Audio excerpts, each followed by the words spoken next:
લાંબા વિરામ બાદ મેઘરાજાએ કડી શહેરમાં તોફાની એન્ટ્રી કરતા માત્ર 2 કલાકમાં જ 8 ઇંચ વરસાદ ખાબક્યો હતો. ધોધમાર વરસાદને કારણે શહેરના મુખ્ય માર્ગો અને નીચાણવાળા વિસ્તારોમાં ઢીંચણસમા પાણી ભરાઈ જતા પૂર જેવી સ્થિતિ સર્જાઈ હતી. સુજાતપુરા રોડ, મામલતદાર કચેરી અને થોર રોડના ત્રણેય અંડરબ્રિજ પાણીમાં ગરકાવ થતા વાહન વ્યવહાર ઠપ થઈ ગયો હતો.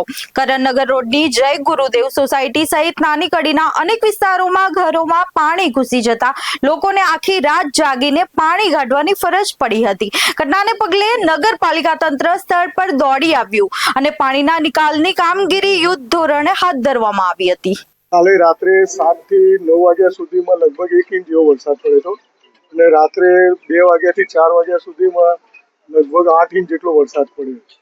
કુલ 9 ઇંચ જેટલો વરસાદ પડ્યો. રાત્રે હું રાઉન્ડમાં નીકળ્યો હતો ત્યારે પહેલા રાઉન્ડમાં થોડુંક પાણી ભરાયું હતું, લગભગ 4-6 ઇંચ જેટલું પાણી ભરાયું હતું, પણ એ રાત્રે નીકળી ગયું હતું. ફરીથી જે 2 વાગે વરસાદ પડ્યો એટલે હું લગભગ 2:30 વાગ્યાનો આ નીચાણવાળા કડીના બધા વિસ્તારો જ્યાં કરણનગર રોડ છે, પછી અંડરપાસ છે, નાની કડીનું એપી પાર્લર વાળો જે એસવીનો સ્કૂલ વાળો રોડ છે, ત્યાં વધારે પડતા નીચાણવાળા પાણી છે.